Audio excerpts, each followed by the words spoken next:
Mic is not on? Okay, now it is. Thank you. Okay, if people can take their seats, we are going to reconvene in our second plenary session, and we are very fortunate to be joined by Dean Mark Alexander. Dean Alexander is the incoming president of the Association of American Law Schools, and so he has an extraordinarily busy schedule, but he's nonetheless nice enough to come over and join us for a few minutes to say hello. As you probably know, Dean Alexander is the dean of Villanova Law School and a professor of constitutional law and the First Amendment and election law. And so we're just delighted to have him here to say a few words. Dean Alexander.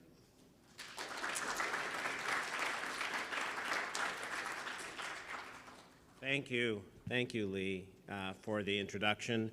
And good afternoon and welcome to everybody. It is still strange to me. It's been a year since I became president-elect. I'm just still sort of taking it all in, that I'll be the president of AALS in a couple of days. So I'm really excited, and I'm glad to be here. And it's happy for me because just a couple of months ago in November, I had the pleasure of participating in a panel at the Federal Society Lawyers Conference in Washington. That was really, to me, enjoyable, and I'm glad that we can be together today for your faculty conference, which we are doing in conjunction with our AALS annual meeting. And that's, to me, a great tradition that my understanding is it really started with Dan Rodriguez when he was president of the AALS in 2015. And I'm glad that we can coordinate, frankly. No point in having a whole lot of law professors and folks who like to talk about and study the law, no point in having us in the same city not spending our time together. So I'm glad that we can be coordinated in this, and it's, I think, an important relationship. It's more than just that we can coordinate the logistics of being in the same hotel and technical support, but you know, I have a commitment, and AALS has a commitment to honoring our common commitment to important dialogue about the law, and a commitment to honoring the importance of debate and dialogue, and agreeing and sometimes disagreeing. In that context, I was very happy to see you know, that when I was a speaker in November, I was warmly welcomed. People said, "Oh, well, are you a member of the Federalist?" I said, I'm not a member. They go, "Oh, well, can you go there?" I'm like, "Of course I can go there. Why not?" You know, and you know, I have a deep commitment to dialogue, and you know, I hope that everyone at AALS will receive every member of Federalist Society as every Federalist Society would receive every member and the president-elect of AALS. We are here together, and we are committed to being together. So I certainly hope that you take the time to sometimes leave this room, so to speak, and attend, ask questions at, and participate in AALS sections. So I'm glad that you're here. I'm glad I've had a chance, quick glance through your program. Seems like a lot of interesting information. On Saturday, actually, we have a full program of AALS, very full program of AALS. I think I should have brought my running shoes instead of my wingtips. But you know, for me on Saturday is the big day, and you'll hear then about my theme, and it's really about democracy, and it's about our system of government, and how we can work together towards building and sustaining a more perfect union.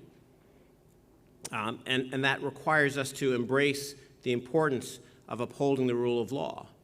It requires us to embrace the importance of diversity of thought. and it requires us to embrace responsible, respectful dialogue and engagement.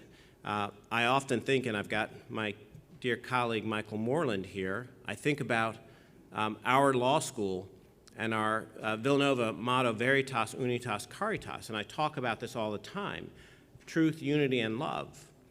And I think what's essential is the truth. We're in pursuit of truth, we're in community, and we engage with each other with a love which we should have for our brothers and sisters. That means respectful dialogue, agree or disagree. And that's so extraordinarily important. And so I am glad that I am here with you. I am glad that I was with you in Washington in November. And I want you to know how important it is to me for all of us to be engaged in the hard debates. We're just too polarized right now. We have too much difficulty in talking with each other about things. You know, this is not a law school thing. It's not a law professor thing. This is a societal thing. And I'm so pleased that we are coming out of the pandemic where we have been separated. You know, the pandemic has, you know, we can think about a lot of things about it, about causes, vaccines, masks, all that. But, you know, we were all separated. We've been in political times that have been separating. We've seen so many ways, like with our social media, where we get separated. So what I hope we can all do, and I ask you to join me, and I will speak about it more on Saturday, is to join together for bring us together. Find those ways we can talk. And I know that everyone here is committed to that kind of dialogue. And please know that I am committed to it as well. And so in that spirit, I am pleased to welcome you, I guess, as a president-elect, soon to be the president. Welcome to the AALS annual meeting. I'm pleased I'm welcome to your meeting, and I hope you have a wonderful time during your days here. Thank you very much.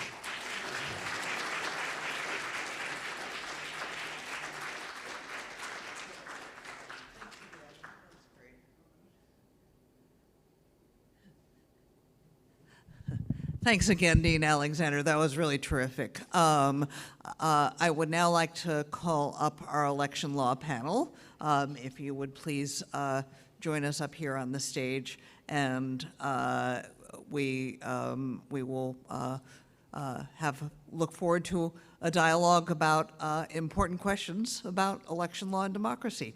Thank you.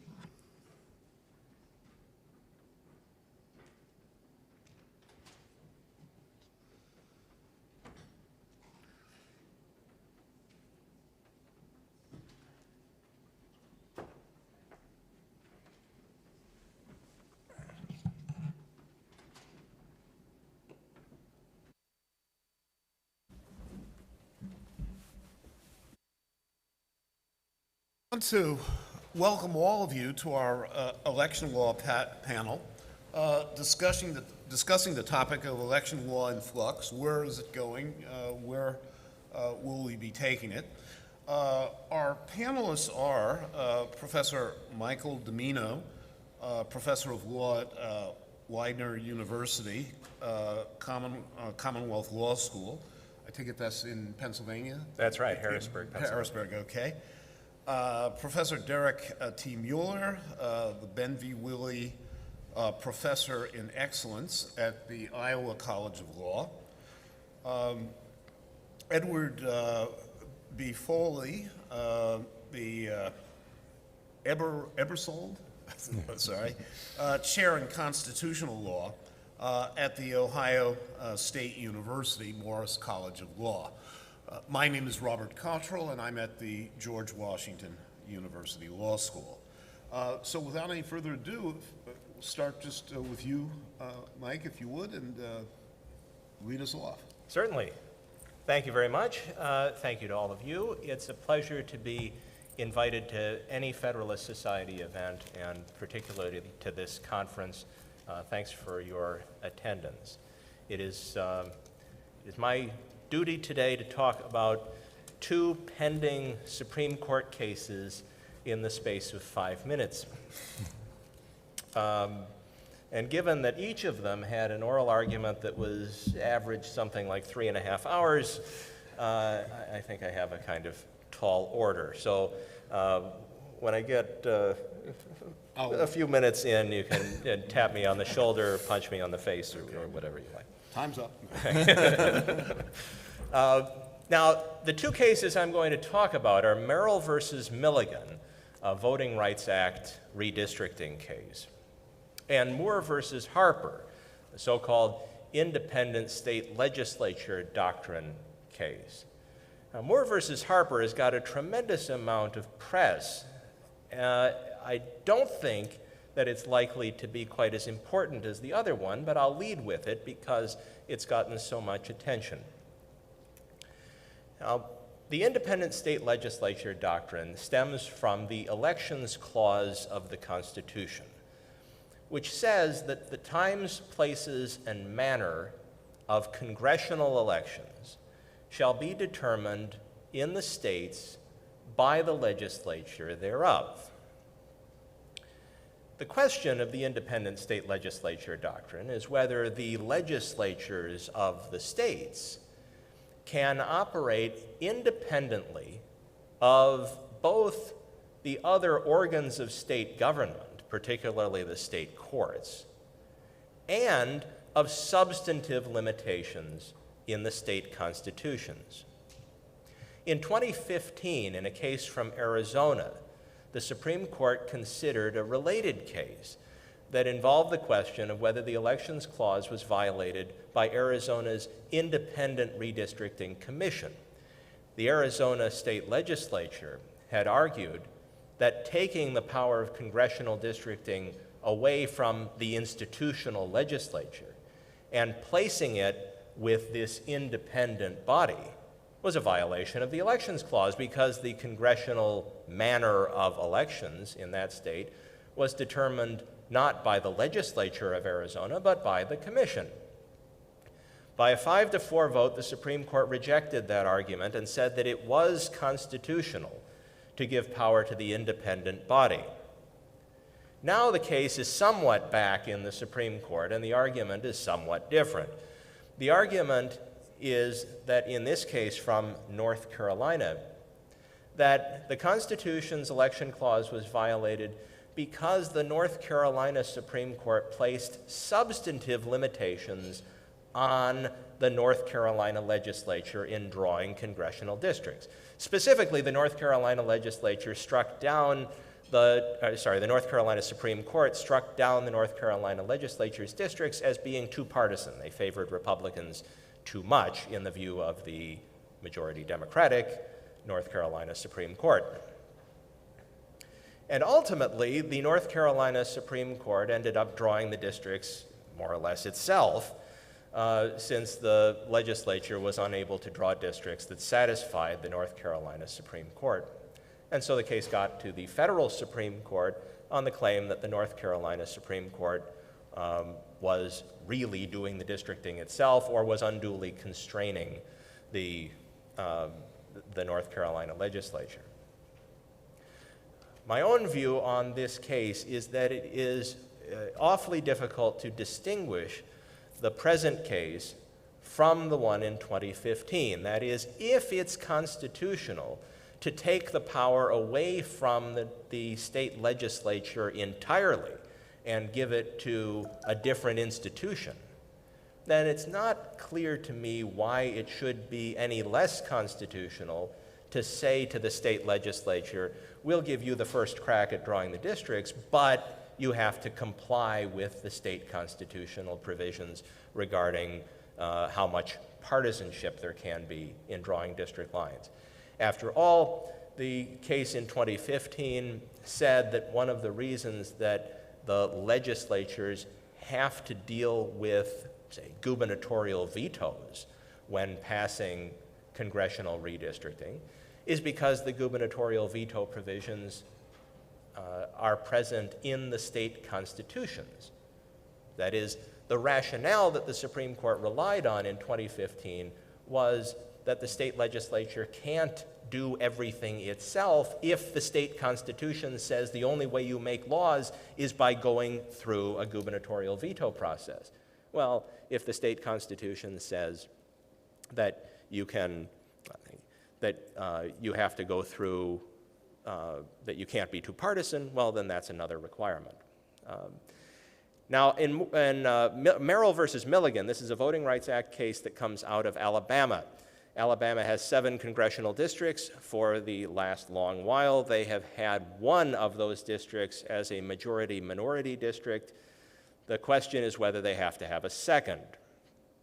The lower court, 3-judge district court, held that the minority voters were entitled to the second district because a second district could be drawn consistent with the 3 preconditions of Thornburg versus Jingles. That is, a district could be drawn of contiguous territory, reasonably compact, and there was racially polarized voting in Alabama.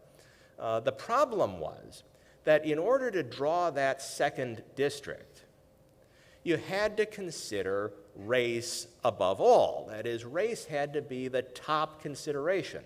You had to say, is it possible for us to focus on race and draw a district that is majority black, a second district that's majority black? And the answer was yes, but it wouldn't be possible if you didn't prioritize race. The problem is that that runs square into another line of Supreme Court precedent, this one interpreting the 14th Amendment of the U.S. Constitution, that says that racial districting, that is, districting that has race as the predominant characteristic, violates the federal Constitution. So we have a conflict between what the Voting Rights Act seems to require, that is, care about race, prioritize race, draw a sufficient number of majority-minority districts by considering race, and what the Equal Protection Clause seems to forbid, which is a racial districting process that has race as the predominant element. Now, I'm not entirely sure that the Supreme Court is going to deal square on with that conflict, but I hope that it does, because that conflict has been simmering under the surface of voting rights law now for decades. In this case, at least, provides an opportunity for the court first to address where the resolution of that conflict should lie. Again, thank you very much for your attention. Thank you. Great. Well, thanks for having me. I'm going to talk about a couple things with regard to presidential elections, one about the Electoral Count Reform Act, and the second, potential changes to the Democratic National Committee's calendar ahead of 2024, thinking about the legal issues that are surrounding that. We can talk about a lot of actually things in flux. I did have a call yesterday with somebody asking, when does the House of Representatives exist? Does it exist right now? Really interesting questions, that I wouldn't normally have had to try to wrap my mind around. But I'll focus on these 2 issues right now. So first, when we think about presidential elections, there's been a lot of discussion in the news about the Electoral Count Act, specifically thinking about January 6th, 2021, and the events in the Capitol and the riots and the controversies and legal theories surrounding what happened at that time. Really, the Electoral Count Act comes out of the disputed presidential election of 1876. It is just trying to figure out how we get results from the states when they run a presidential election, out of the states, into Congress, up to the inauguration of the president. It's a complicated process because we have every state holds its own presidential election, then all of the states have their own meeting of electors who vote for president and vice president, and then Congress has to get together and count those things, and we finally have a resolution of the process. But of course, this statute in 1887, there are many critics of it, including many in this room. I mean, in my judgment, served the public reasonably well. It was designed to avoid some of the problems that arose in the 1870s, to say Congress by default should count votes. It should not be as easy to throw out votes. It should be a streamlined process to defer to the state process. And when these votes get to Congress, it should be largely a ministerial act of approving the results that have come out of the states. And again, this notion that the states principally run presidential elections. But there have been a handful of questions and concerns that have arisen about that, and I'll actually sort of address them through what the Electoral Count Reform Act did, which was a bipartisan deal negotiated with Senator Susan Collins and Senator Joe Manchin, amended in committee this summer by Senators Amy Klobuchar and Senator Roy Blunt. And then there wasn't enough floor time to give it a vote on its own, so it was rolled into the omnibus and has now become law. The Electoral Count Reform Act tries to shore up some of the weaknesses and ambiguities from the original Electoral Count Act. So what are some of those? First, the Presidential Election Day Act of 1845 said the first Tuesday after the first Monday in November is when we hold our presidential elections.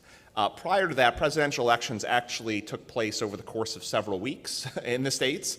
They kind of got around to voting for their presidential electors whenever they wanted to, but we put that on a single day. And then there was also a provision of law saying if the state failed to make a choice on that day, it could appoint them at some later date. And the intent of that was, well, if you had a majority requirement, but you only got a plurality winner on election day, you could show up later on, you had a law in the books that would allow you to make a choice. This statute was interpreted by some in 2020 to say, aha, maybe our state has failed to make a choice because we believe there was systemic fraud in the state, or because we distrust the elections as certified by the state, or because there's pending lawsuits. And maybe the legislature could show up after the fact and appoint its own set of electors and send those to Congress. So I don't think that's the best reading of the statute, and certainly not the best reading for states that had not put in place a procedure ahead of Election Day to say, here's how we handle it and identify a failed election. But the Electoral Count Reform Act takes that choice away and says, no, there's one day of choosing electors. It happens on this day. There's no failure to make a choice, and we're going to clean up this provision of law. Another is to say, well, what happens in the states when there are these disputes about electors? And we actually saw this in Bush versus Gore in 2000, as there were recounts and questions about the deadline for when electors need to get their results in and when states need to resolve their disputes. And previously, there was something known as a safe harbor deadline, which would say you had to get your results in 6 days before when the electors meet, but it was a little bit flexible, and states sometimes blew past it. In Hawaii in 1960, they blew past it until January, but one of the things that this act does is say, no, now states really need to resolve everything by 6 days before when the electors meet, mid-December. And if they don't do so, then federal courts can step in appropriate cases under pre-existing causes of action and order certificates of election to be issued. If that fails, well, we have opportunities for the courts to step in, and Congress is supposed to defer to those judgments, the judgments that come out of the courts. Additionally, we have some questions arising in how Congress conducts itself when it counts the votes that come out of the states. Previously, it was one member of the Senate, one member of the House can rise to object. Members of Congress attempted to do this in 2001 and 2017, but no senators joined in. In 2005, a senator and a representative objected to Ohio's electoral votes, sorry, Ned, and they debated for 2 hours whether or not to count electoral votes from the state of Ohio, ultimately counting them. And then we saw in 2021 objections in Arizona and Pennsylvania. And so quickly this has been unraveling for the last 20 years about Congress just counting the votes as opposed to objecting to it. Now the threshold requires 1/5 of each chamber to sign a written objection before you delay and separate and debate these things. The notion being we defer to the political process, we defer to the results in the states, we're not going to make it as easy to second guess the results. And then finally, there were some suggestions that the vice president has this sort of opportunity to independently investigate what happens, to ignore the provisions of law that Congress has placed upon the vice president, to make decisions about whether or not to just delay counting or refuse to count or count other pieces of paper that happen to be mailed to the seat of government. And the statute sort of makes clear now the vice president has no such role. It's a ministerial role. It's really for Congress to do, and Congress is constrained in these other ways. So I'm already at my time limit, so let me move very briefly. This is very short. We're moving quick. We have one other thing to point out, and we can maybe spend some more time thinking about this, and especially in the Q&A. The Democratic National Committee is proposing some changes to the presidential primary calendar. And the top-level thing is this. States have their own laws for how each of them want to conduct the presidential primaries. And then the party can come in and develop rules to say, well, we're going to recognize only primaries that conform with our rules. And both can simultaneously work, the Supreme Court said in 1981 in a case called Democratic Party versus Wisconsin, which is you can run your election however you want under state law. You define that. But then party, you're welcome to recognize or reject the results regardless of what the state does. This sets up a lot of tension. In 2008, there was a lot of tension when Michigan and Florida chose to ignore the Democratic National Committee's calendar and jump ahead and hold primaries ahead of when the DNC permitted them to do so. And the DNC said, we're not going to recognize your results. And this resulted in a lot of tension until the night of the convention when Barack Obama sort of said, all right, let's let bygones be bygones.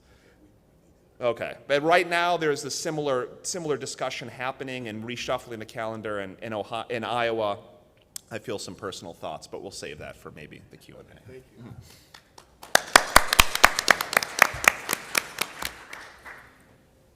Great. Well, thanks for inviting me, including me on this panel, and I look forward to talking about all of the topics. I'm going to present an idea that I was fortunate to be able to present at a symposium at the University of Kentucky this fall, and it's going to be published in the Kentucky Law Review.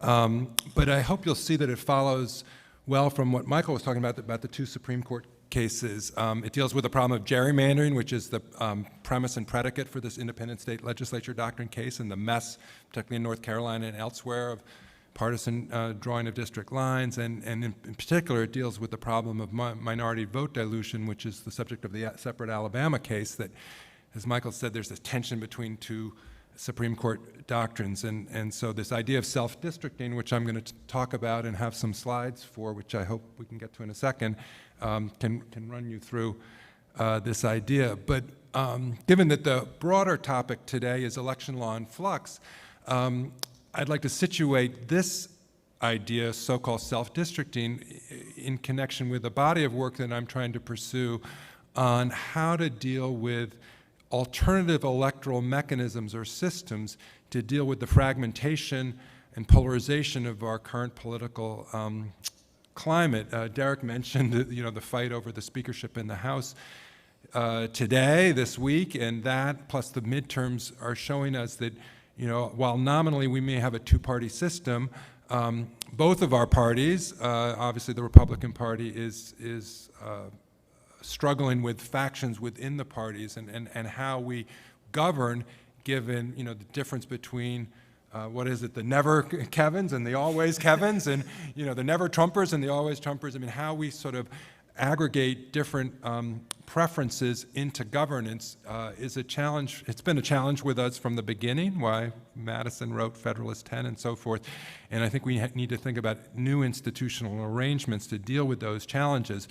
Tomorrow, in a separate AALS panel that Derek has organized, I'm going to be talking about different versions of ranked choice voting, which is another subset of these overall themes. But for now, I'll present this particular idea. So what self-districting is it relaxes the connection between a district and geography. Right now, we think of your congressional district is kind of where you live.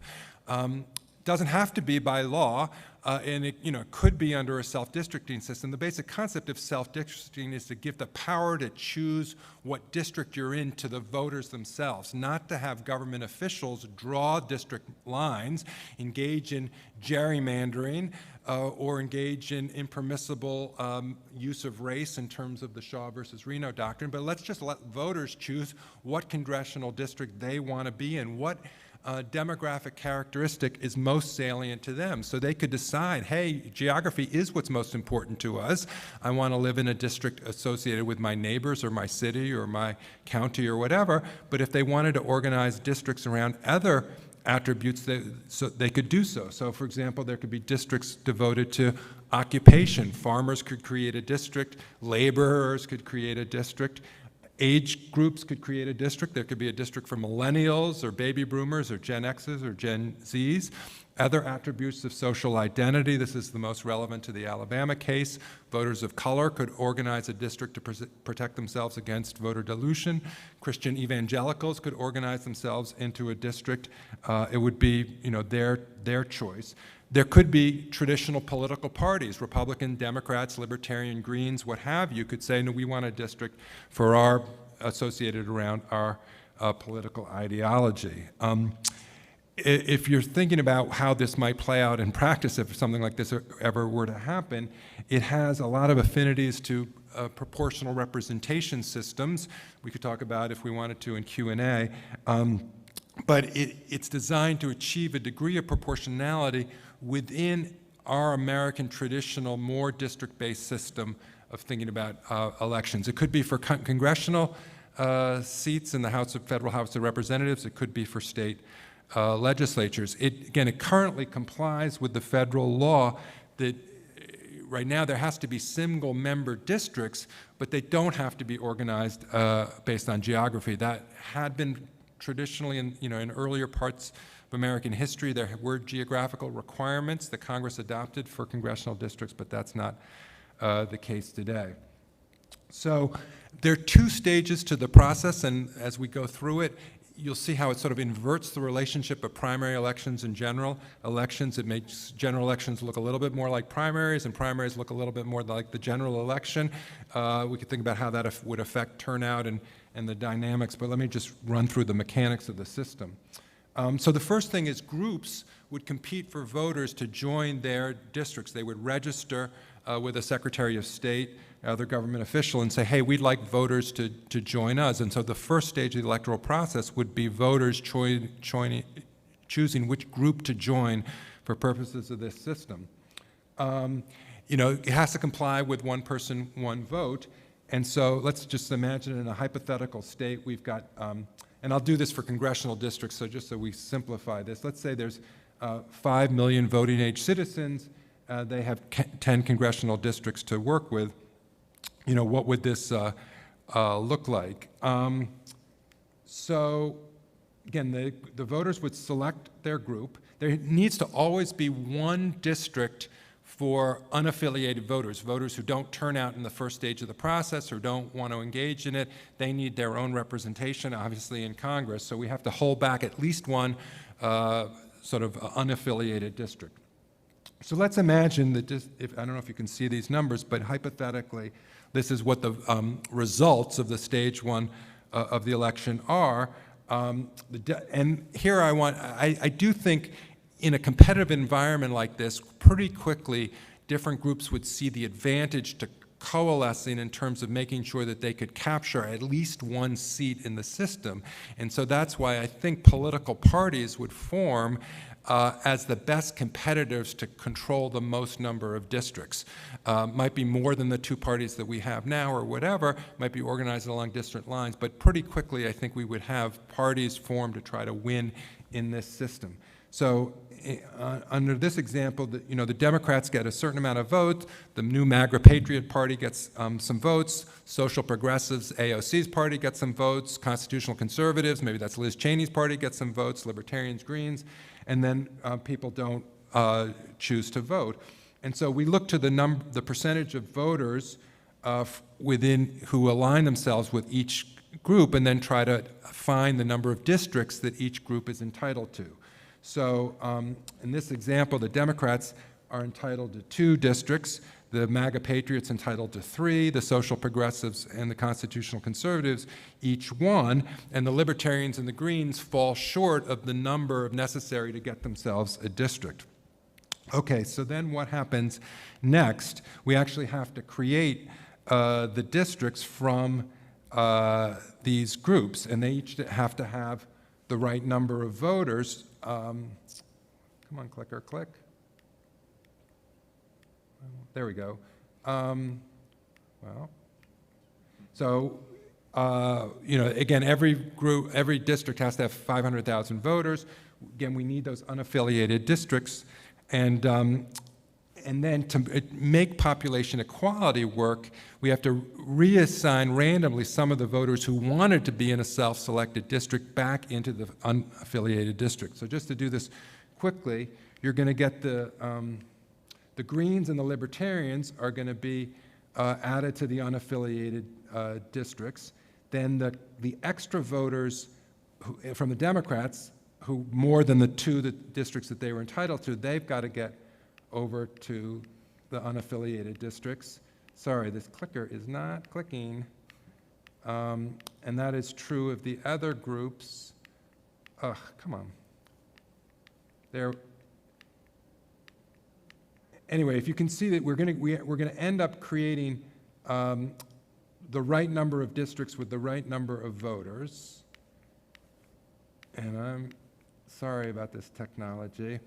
And just because my time is running short, I would be happy to explain it more. The second stage of the process, after we've got the districts, and by the way, for a group like the Democrats or the MAGA Patriots who have 3 districts or 2 districts, the secondary consideration is still geography. You would then say, okay, we've got 3 districts in this state that are aligned with the MAGA Patriots. How do we create these 3 districts? Geography would be the secondary consideration. Strict geographical criteria would be used to create those districts.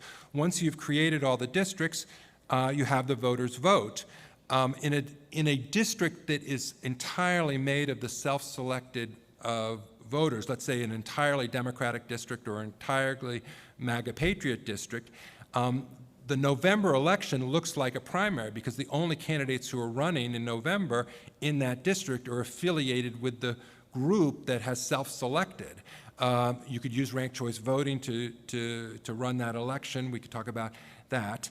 In the districts that are on the unaffiliated districts, the 3 in my example, they would look more like regular November elections because they would be districts that encompassed voters across the ideological spectrum because they would have the Greens, the Libertarians, the unaffiliated folks, and also the extra Democrats, extra MAGA Patriots who needed to fill out those districts for equal population purposes. So the upshot of this is it would be a hybrid system that would give us some features of what we're used to in terms of geography-based districts, single-member seats in Congress and so forth, but it would liberate to a degree the creation of districts from the problems of gerrymandering that we have now and allow voters to have a certain degree of autonomy to create their own districts so that they could achieve their own empowerment in terms of what kind of electoral district they want to be in. So that's the idea.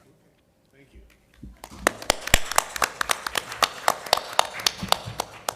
If people are interested, they should line up by the microphone to make any questions that you might have. But I think it might be interesting if members of the panel asked each other, or we started off the process by asking each other questions.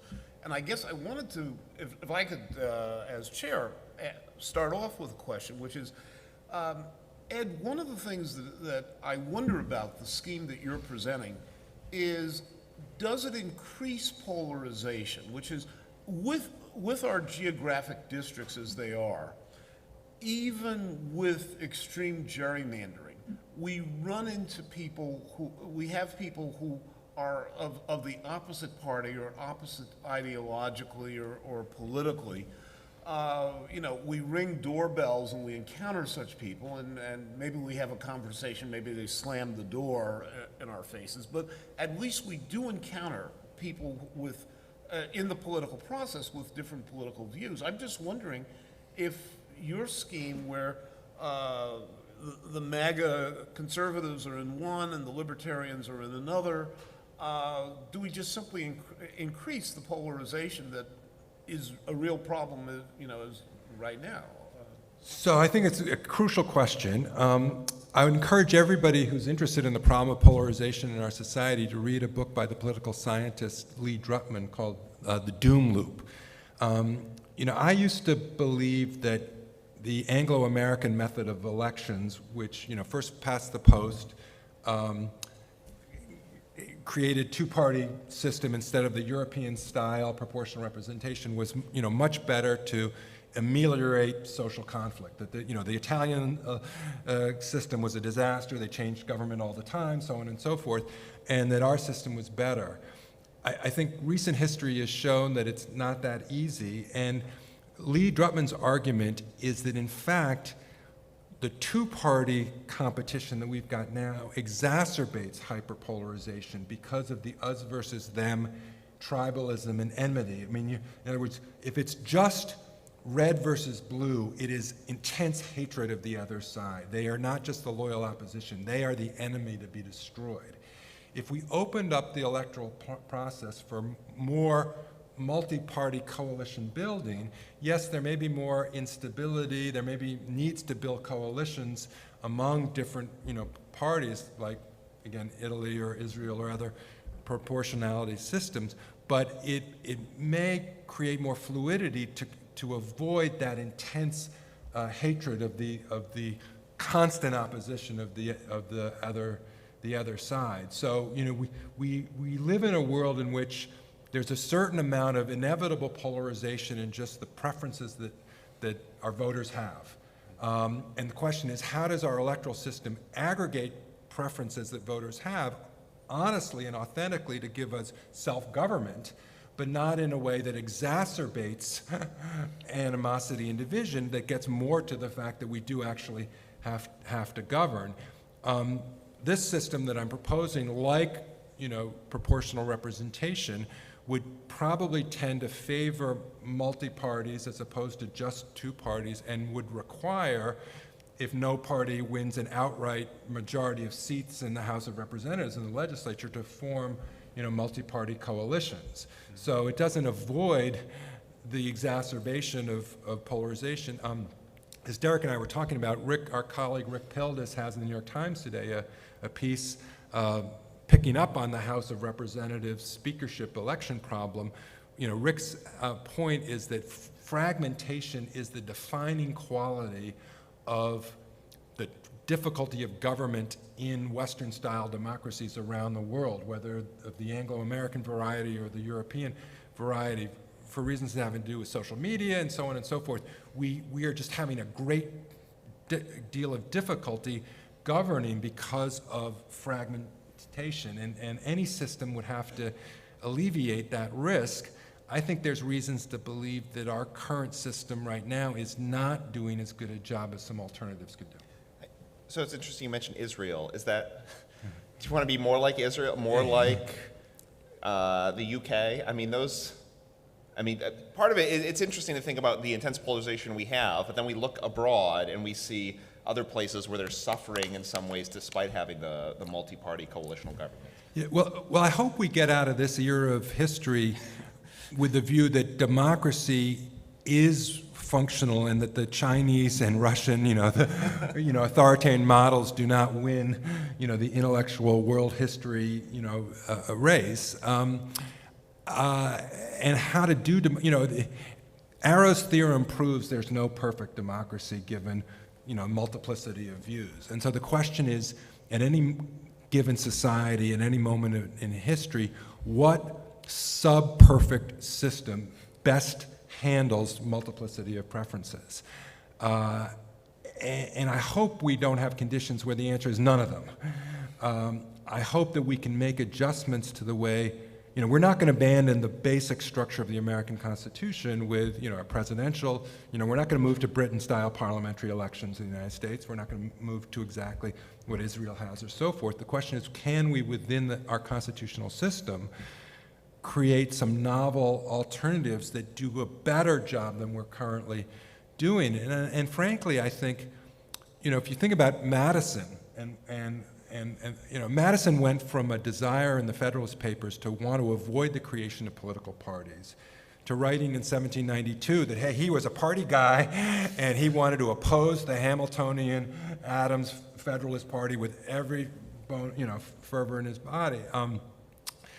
I wonder whether or not we should go back to the original Madison with some insights of the subsequent Madison to say that we would actually be better off in a world where we could manage factions through constitutional structures than having constant two-party conflict. But, I think we collectively have to work on this because we're not in a good shape, and I'm not saying Israel's in a great shape, but we got to come up with something.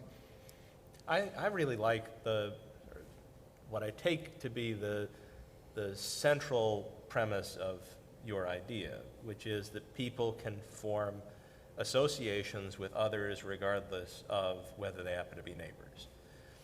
I like that a great deal.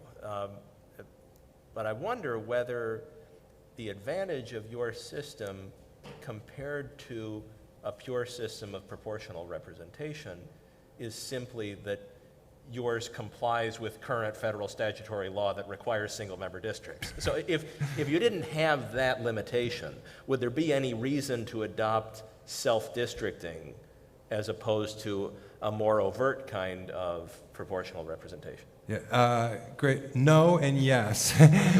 No, I think you're right. I mean, I think the main pragmatic advantage of this idea is that it is compliant with federal law.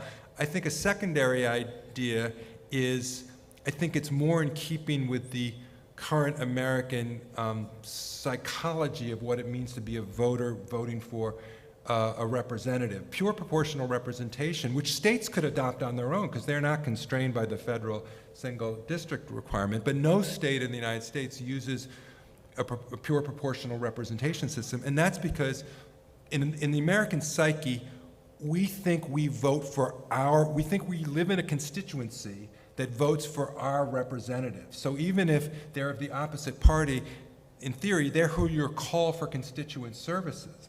In a pure PR system, there isn't not that connection between voter and representative. You vote for a party list, and you don't have your own representative. So I think this system, in addition to complying with federal law, still, every voter is in a district, and so they know who their representative is, whether they voted at stage 2 for that candidate or not. And I think that's more in keeping with the American psyche. And is there just a practical question about the proposal? Is there a way to determine who it is who gets to stay in his chosen district versus who's bounced somewhere else? In your example, the Democrats had a little bit over the number of people necessary for 2 districts. And we just lopped off the extra top and put them into an unaffiliated group. How do we decide who that group is? So there's that issue from the voter perspective and the candidate's perspective. I think they're both important. It is true that some voters will be disappointed in the sense that, if I signed up to be in the constitutional conservative district and it turns out, there are 100,000 more of us than, so we're entitled to 2 districts but not 3. Some number of us are going to again end up, randomly selected. I would have the computer randomly draw enough out of that self-selection process, and they would be lumped back into an unaffiliated district. I think that's consistent with Reynolds versus Sims and right. One person, one vote. And I would say, we don't get to prevail in the electoral choices we make under the current system. We only get to register preferences and hope that results align to some degree with our preferences. And I think, the cost of some of the voters being somewhat disappointed is a fair cost within the overall fairness of the system. From the candidate's perspective, seniority would work a little bit differently. Presumably, the candidate's upping, let's say somebody wins 2 years before under the system and wants to run again, they might, want to run in one of the 2. If the constitutional conservatives, had 2 districts the last time and 3 districts this time, the candidate might say, hey, I'm running in one of the solid districts because I want to make sure I'm elected. So I do think the notion of seniority would have to be worked out under this. There's also a possibility of an odd combination that if it worked out in your example where you just had excess and you added them onto an unaffiliated district, but if there was, if say, the Libertarians and the Greens each had half enough to get 1 district, you could have a district that had half Libertarians, half Greens, but no Democrats, no Republicans, no. Okay, let's, thank you, everybody. If you have questions, comments, please identify yourself and what institution you're at as well. Mark Scarberry at Pepperdine Law School. A 30-second comment from a non-lawyer, my wife, who says when she votes in a congressional election or a state election and she loses, she does not have a representative, even though it was like 45% that voted that way. There's nobody to represent her. Multi-member districts, for all their problems, she thinks we should have multi-member districts. So that's a plea from a chemistry teacher and nurse for changing our system. Thank you. Thank you. Can I just say one quick thing? So Lee Drutman's proposal is a proposal for multi-member districts, but it would require repealing the federal law. This is a way to get some similarity version of that without requiring the federal law. And the response to Professor Scarberry's wife and people who have that has always been, well, virtual representation. Your actual representative may not view politics the way that you like, but there are a whole bunch of other representatives who do, and so live through them. And that's never been especially satisfying, but your approach goes halfway to getting, it allows people like that without multi-member districts. It says, all right, you can have a representative who isn't from your geographic area, which I think is a great aspect of it. Okay. Gene? Yeah, Gene Meyer, Federalist Society. I'm wondering, part of the problem here is the degree of not just polarization, but sort of increased hatred of the other side. And I'm wondering whether some of these types of fixes really would get at that at all. And what I'm thinking is that there may be more something, and I don't know whether there's election things we can do to contribute to this, to encourage more leadership in terms of, look, we're not going to support, we're not going to work well with people who are so fanatical they hate the other person. It's not greatly different from an office where you have people who are in conflict, and you basically at some stage have to tell people, look, you either have to get along or you have to move. You can't do this job. So I guess I'm wondering whether there are things that can be done with the electoral system that would at all help with that, or whether that's just a matter of a different kind of leadership to advocate and try to organize to press for being civil to others. And the one additional comment I have on that is, whatever it is, if there's a structure, it needs to be a structure that's pretty neutral philosophically. So people don't say, oh, well, you're doing this, but it's just a way to get Democrats elected or Republicans elected. And if you don't succeed in being persuasive in that way, that sort of thing won't work either. So, interesting. Yeah, I see Gene's pessimism, and I raise him one. And for the reason that you mentioned at the end of your comment, that I think that our polarization, or whatever it is that you want to call it now, has made the entire enterprise of election law suspect. That tinkering with election rules is now seen through a partisan lens even more than it used to be. Part of our job as election law professors, and I tell my students this on the first day, is to get them to see beyond the surface and to see the way that partisan manipulation goes on through these election rules, not to accept election laws as neutral just because you're used to them. And I think the public is getting the hang of that in a way that's not turned out all that great for everybody. That now we see election rules, whether it's voter ID requirements, whether it's vote by mail rules, whether it's how many drop boxes are we going to have, that the public is not inclined to look at any of those as, to use your word, as neutral. They're going to say, well, who's it going to benefit? It's got to benefit somebody. If it doesn't benefit them, they wouldn't vote for it. And if it doesn't benefit me, then I don't like it. And I don't know that the adoption of any election rule is going to allay the suspicion that people have about the adoption of election rules. Yeah, I'm not. Before we go back and forth, we do have somebody at the microphone. If you, yeah.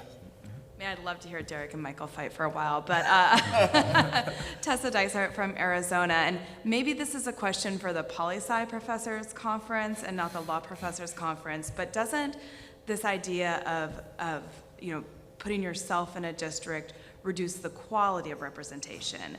So I was born in a very rural state, and so I think of a state like Texas, and you've got this, you're self-designating, and you as a representative have people in El Paso and Texarkana.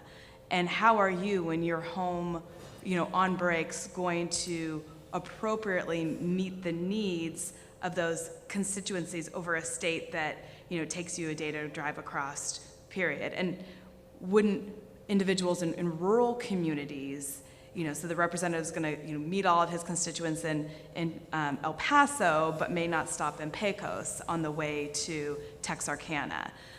So I think about that, and then I think of my husband and I both sign up for the RVers group, and we have one representative, and he gets in the RVers group, and I get in the unaffiliated group, and then we've got some issue. Who represents us? Is it the RVer or our unaffiliated anti-RVer representative that we go to for our needs? So I think it's a great, important question, and we'd love to pursue it more.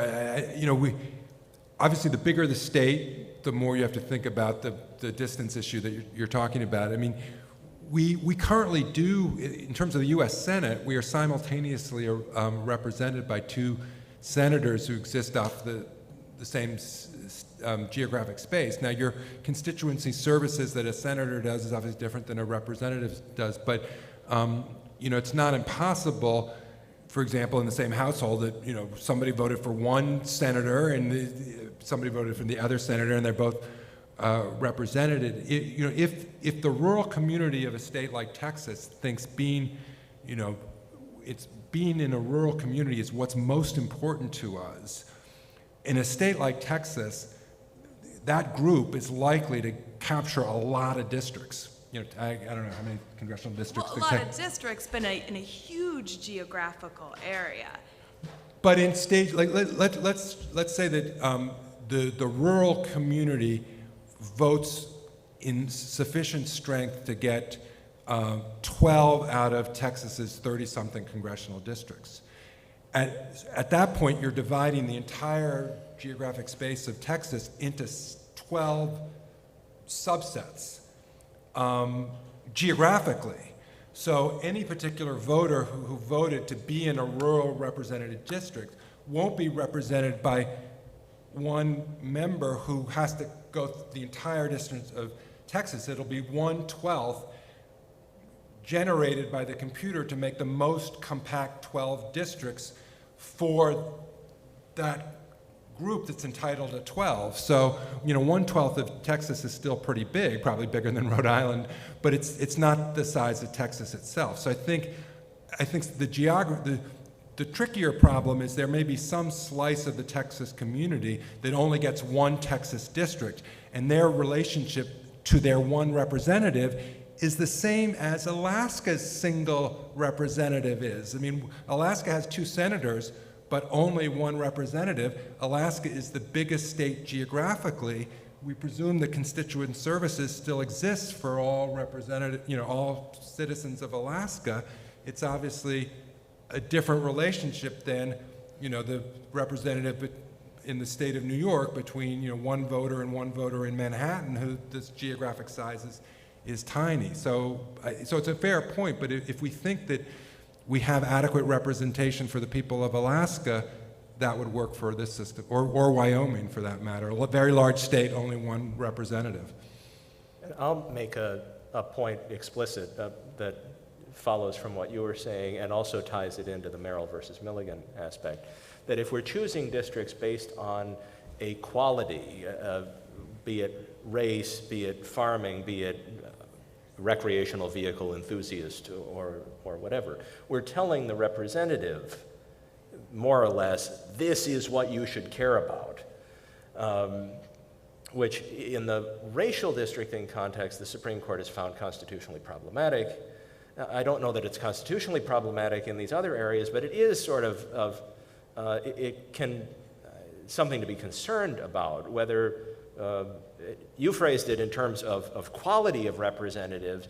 That might be the way that we talk about it, or it could be, well, we got someone we can count on for voting the right way on farming, but we don't really know what this person thinks about with regard to guns or abortion or schools or any other kind of issue that's likely to come up. Yes. My name is Larry Stein. I'm from Northern Illinois, and I'd like to talk about, or I'd like to ask you about the time, place, and manner clause. It seems to me that there are very few parts of the Constitution that refer to the institutions of state government. I don't know what the state's governments were like when the Constitution was adopted, but there's, you know, the time, place, and manner clause. The other ones that come to mind are the Republican form of government, and then one that doesn't exist anymore, the election of senators by the legislature, I guess, is my understanding of how it used to be. And there are a few others. The Chief Justice Roberts goes through in his the Arizona opinion in some detail, listing a bunch of them. There are very similar clauses with regard to presidential electors and the congressional elections that starts at both of them refer to the legislatures of the states. There's also provisions referring to the executive authority of the states, and constitutional amendment ratification is another one where there's a specific aspect of the state government that's referred to. But you're right, of course that's not all So the time. the question I pose to you, and then I'll sit down and you can talk or not, is those references to the legislature that either exist or don't exist any longer, was the practice that the governor could always be subject to a veto if state law provided for it? That's my question. That was a matter of some controversy until the early part of the 20th century, when a case called Smiley versus Home decided it in favor of permitting the governor to exercise that veto power. And the court's answer to that question in the Arizona case was that the legality of that, the constitutionality of it, depends on what kind of function was being performed. That if the legislature was carrying out a legislative function and the gubernatorial veto was part of the usual legislative process of that state, then it was okay for the governor to exercise that veto power. But for some other kind of function, like constitutional amendment ratification, then the governor was not permitted to exercise a veto over that because the governor's exercise of power was not part of that usual legislative function. The function arose only because because the federal Constitution gave the legislature that authority. I do think that it merits mentioning and emphasizing that the federal Constitution does explicitly state in its own kind of clause that state legislatures should have this function. The best argument for the independent state legislature doctrine, in the Arizona case and this one, is that the Constitution in the Elections Clause doesn't just say that congressional elections, the time, place, and manner of choosing representatives, shall be determined by the states or in the states by law. It says in the states by the legislatures thereof. So to say that there is no independent state legislature doctrine at all seems to me to write that phrase out of the Constitution. Okay, other questioners or people with points? Lee? Sure. So I think that there's always a tendency, you know, in human affairs to be fighting the last war. And I'm sure that that manifests itself a lot, you know, in election law as elsewhere. But I do wonder whether there isn't too much of that going on right now. and in particular, I guess, I think that there are plenty of problems that can arise from new things that we haven't thought of and that haven't arisen very much in the system that we have. I mean, one question, I guess that comes to mind for this is about the problem of state courts misbehaving, and that there's been a lot of focus, obviously, on the potential of state legislatures misbehaving, and a lot of focus on the potential problem of the Congress misbehaving or the Vice President misbehaving. But I don't think it's crazy to think about the potential for state courts to misbehave and basically to take what is supposed to be a judicial function of deciding what their state constitution means and turn that in some way or other to partisan advantage. And so I'm wondering what kind of check, if any, people think that the Constitution places on them in the electoral context now. Yeah, so this is kind of, my thought on Moore, and I'm going to write a little something on this, I think, is that we've come into Moore, over the last probably year, people thinking about it, or maybe 2 years, as like legislature case. Legislature, what does legislature mean? What's the institution of legislature? And about halfway through oral argument, my sense is that at least the Supreme Court is conceptualizing this as court, what is the role of the courts? And you got this from all three respondents at oral argument, right? So Don Verrilli says, we think the standard you'd ask is whether the state decision is such a sharp departure from the state's ordinary modes of constitutional interpretation that it lacks any fair and substantial basis in state law. These are the people defending the North Carolina Supreme Court decision, putting that standard out there.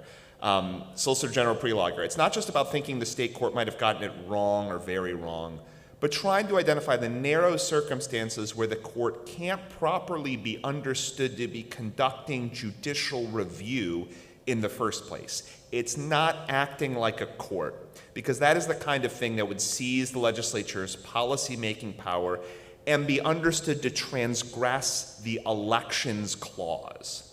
And in fact, at oral argument, when this argument's being raised, and Neil Cottrell's raising a similar one, throwing out these words like sky-high standard, Justice Sotomayor says, well, isn't this a due process problem? And Cottrell says, no, it's not a due process problem. It's actually in the elections clause. So I found it fascinating at oral argument that all three respondents' attorneys conceded that the Constitution limits state courts, that the United States Supreme Court could review state court decisions, and that the proper place to lodge that is under the Elections Clause as a way of patrolling the legislature's prerogative. A pretty remarkable development in my judgment. And so the case really feels like it is about courts. And there seems to be at least some coalescing to realize there's got to be some outer bounds to state judicial review. Now, I guess there's this conceptual question I have about what would be the gap between, or why isn't this a due process thing? Or what is the gap between, what is the Elections Clause here doing that the Due Process Clause isn't doing? And Justice Alito was asking repeated questions to say, where's the basis in state law for this? Where's the basis in the state court's decisions for this? And to say, like, did you just sharply depart? Because, and I think Rick Pildes had a blog post about this, like, if you look at a lot of the court's decisions, Baker versus Carr for one, I mean, there are lots of things, at least at the federal level, it doesn't look like the court is just like kind of following its precedent that naturally leads to this conclusion. So I don't know if this really answers your question, Lee, except to say I think the court is thinking about it, the respondents and more even acknowledging it, and that it is this concept of the Supreme Court can constrain state courts to some degree. And what kinds of adverbs we put on that and what the outer bounds of that remain to be seen, but it's not something sort of wholly foreign to the judicial function here. And there's some precedent to doing that kind of thing too. This isn't something that's just been manufactured for this. If you look at the adequate and independent state legislature doctrine, there is this, it's rarely used. It's in some ways its most notorious or famous use is in the civil rights era of the mid-20th century, but there is this precedent for the idea that the Supreme Court's jurisdiction cannot be defeated by a state court that plays around with its own cases in a way to manufacture state law grounds just because they know the Supreme Court's going to reverse them. And I think there is the parallel here. But of course, the line drawing problem that you identify is going to be present no matter how you pick it. And it surely is not coincidental that the kinds of states where this has been a problem are states like North Carolina and Pennsylvania, where you have state courts that, number one, have a partisan division that differs from that of their state legislatures, and two, that have a reputation as being activist, of being willing to exercise their authority in ways that certainly are going to be attacked by the other side as more or less overtly political.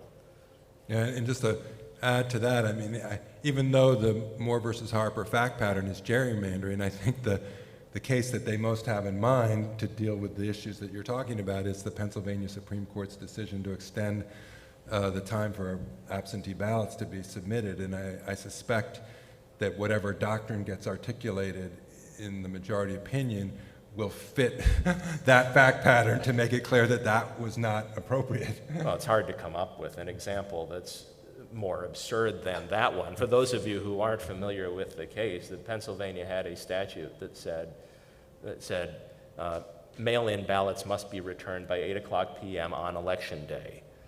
Pennsylvania Supreme Court interpreted that statute, didn't declare it unconstitutional, interpreted the statute to say that that meant that you could return mail-in ballots up to 8 p.m. on the Friday after election day. One very quick follow-up question on this. At what stage, courts have redrawn lines in a number of cases, but that would seem to be really very much not a court function. It's sort of a legislative function. Is that ever legitimate? If so, when, and what's the control on it? Yeah, well, just to jump in quick, I mean, I think we all, whatever our, views on, I think we should be worried about what's happened in Ohio, our state in particular, with respect to, institutional authority to deal with the drawing of lines. The voters of Ohio, in 2 ballot measures, created a commission system, not the complete independent commission system that Arizona has and Michigan now has and California has, but a bipartisan commission of political insiders in the hope that they could cut bipartisan deals to draw the lines. It's been a complete and utter failure, and one of the reasons why it's been a failure was it was understood that the authority of the Ohio Supreme Court could only be to declare maps drawn unconstitutional without judicial power to redraw the maps. And so what that has happened in a nutshell is 5 times the political process has, basically drawn partisan. The other bizarre thing about the Ohio rule is it was like if you draw a bipartisan map, it'll last for the 10 years of the decennial cycle. But if one party ends up drawing the map, it only can last 4 years. So immediately, the party in power thought, well, we'd rather have a 4-year map for our party than a 10-year map that's bipartisan. So they drew a partisan 4-year map. And the Ohio Supreme Court, in a 4-3 vote, where one member of the party favored by the map, it's an elected judiciary, crossed party lines to say, no, this map is too partisan even for the 4-year period, sent it back 5 times. At no point was the political process willing to draw a map compliant with the judicial decree. And it's an embarrassment to the rule of law and to sort of orderly procedure, I think, for how self-government should work. So yes, we don't want courts drawing maps, but we have to have institutional arrangements which avoid, complete chaos and dysfunctionality if we can. The only kind of standard that I can come up with that goes at all toward Gene's point is that directing that if courts have to draw districts, that they should take the legislature's last best offer and tinker with it only so far as necessary to bring it in compliance with the Constitution. And there is, on the federal level, some direction from the U.S. Supreme Court that federal district courts should do that. They should take the legislature's district as the starting point, and if it's necessary to change it because of one person, one vote restrictions or whatever, that they can, but they shouldn't say, I'm going to throw out this and start, go back to the drawing board and draw the kinds of districts that the legislature should have done from the very start. But now that Ned has criticized Ohio and I've criticized Pennsylvania, I think it's Derek's turn to slam Iowa.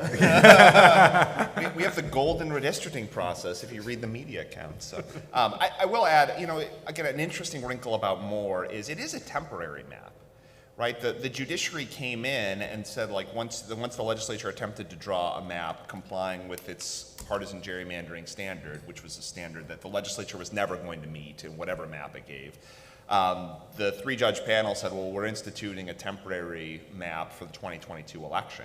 So the legislature is going to get another bite for 2024. And by the way, the state Supreme Court is not made up now the same way that it was ahead of the 2022 election. Also true in Ohio. Yeah, and also true in Ohio. So there's going to be a shift, I think, also on the ground for this. So, I mean, the courts have, you know, been somewhat restrained in the sense of offering intermediate maps or temporary maps or interim maps. Very rarely do they step in to say, like, this is the one that we're going to use for the indefinite future. So there is already some institutional reluctance to do so and saying this is the last, this is just what we have to do.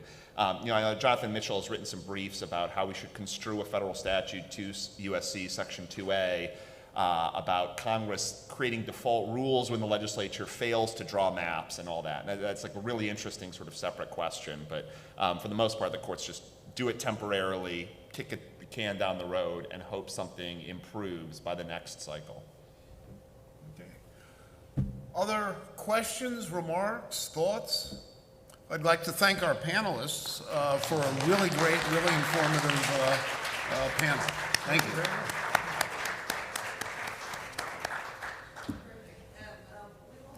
Reception that is, I think, scheduled to start at 6:30. It may start a little early, and it's in the Del Mar room. So we hope everybody will join us for that.